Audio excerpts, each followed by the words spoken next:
Rajat, what we're hearing here from everyone is that the ecosystem, the enabling environment is a lot more facilitative today, whether it is the digital infrastructure that's in place and the ability to be able to reach out to consumers, the price of data coming down quite significantly. All of that is clearly helping this ecosystem and, as you said, deliver on profitability as well, which we haven't seen, or at least we're seeing few and far between across spaces. What do you see as the road ahead? I lead the startup business across Asia Pacific and Japan, the early stage one, and we are very fascinated in terms of watching, on the ringside view, a lot of innovation happening on the gaming side as well. So what we see from our vantage point of view, first of all, like the evolution of all the factors that you have mentioned, like mobile first market, the penetration of smartphones, also the gamers, like 500 million, and I also picked up a recent stat, like 24% of them are paying users, and also there's this infrastructure part of it. We are also seeing, in terms of like more responsible gaming, building trust with broader users. So there are security angles. People are just getting more comfortable with like just paying money on those platforms. There are ways to also detect and prevent collusion or fraud, or like avoid some of those external intrusions. So that's there. And then going forward, we also see like NFT also perhaps coming into the play. We have now this blurring of the worlds of virtualization, metaverse, we talked about, and tokenization of assets. And where we see this potentially going forward is this could become like tokenized across different games, and the consumers or the players can create their own world, customized totally with like their own assets, their own themes and schemas, like a lot more personalized view that they are more comfortable with, and all of this is going to make it more engaging. Let me ask you, we were discussing this in the morning, so it sounds to me like there's more frenemies than enemies in the gaming space today. Yes or no? See, it's the ecosystem. It's the entire ecosystem. And the fact is that this ecosystem is currently evolving. It's the most abused word. Ecosystem is the most abused word. See, the space itself is evolving, where like, if you see, things like self-regulations are coming in. Yeah. We are getting more clarity from organizations like MITI now, defining what should be done, how the SRB should be set up, what should be the defining policies that we should all do with. And that we can only do as a group there. Like, because it's like your space will be as safe or as unsafe. You are as good as your weakest link, so the ecosystem better be strong. Let me get wrap-up comments from each of you, and Piyush, I'll start by asking you. So give me a sense of what the next few years look like as far as the company is concerned. From our company perspective, well, I think we are extremely excited to build this content ecosystem for India in terms of the gaming content ecosystem. What we are learning every day is that our category per se is very monetizable. There are successful examples in different companies, one of which is Twitch, which is a part of the Amazon or AWS ecosystem. So we learn from them every day, and they have managed to monetize. Different companies in different markets have monetized. So, from a game streaming or gaming content perspective, it is again, and something which is very rare about gaming, that gaming per se is a very good market for monetization. So we see us also building a large business which can be monetized at scale. And secondly, the gaming content market will start to eat into the social media or different content markets over a period of time, which is also a trend which is going to happen. So we just need to do it in a nice manner, create good content, and take it from there. How often do you play, and how long do you play?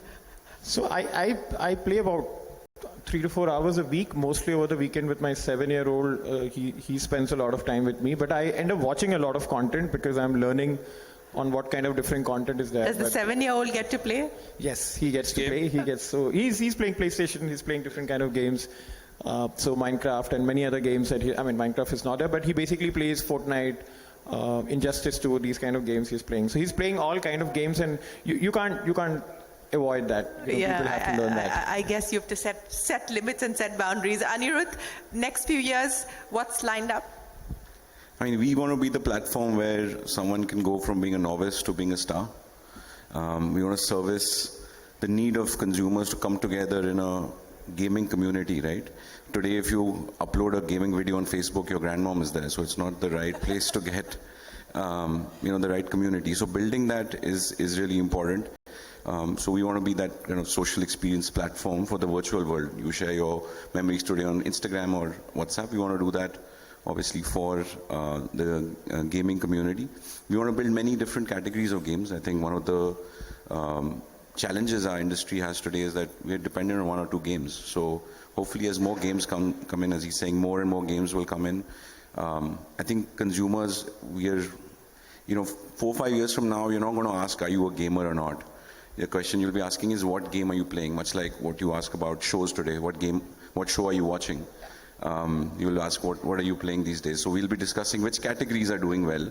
I think that will really happen, because as he said, all the games that are on consoles now are coming out on phone, and India has still not seen a big role-playing game breakout. We've not even seen, he mentioned Minecraft is huge. In fact, we have creators who are basically making shows inside Minecraft. It's kind of nuts. And I asked him why. He's like, I don't have money to make, Game of Thrones, so I'm just starting with this. Which shows you kind of the innovation, right? So I think these open kind of sandbox type games will also pick up. So I think it's really exciting, and I remember something Doug Leone from Sequoia told me, which is that there's more outside in the world than is inside you. So if you make tools for people to use, they'll amaze you in what they'll do, and I think India is great at doing that. Rajat, what's next? Yep. No, so for us, we want to be a significant part in creating industry-first standards as we grow into this market and be a part of this significant growth opportunity there. And to me, the aspiration is build a global game from India, as a very successful global game from India. Nishu? I don't want to mimic exact words, but same thoughts. Different benefits of going first. Yeah, but I'll add outside of this. So when we used to play games back in 2002 or even before that, basic games, not even skill games, there was a stigma associated with it.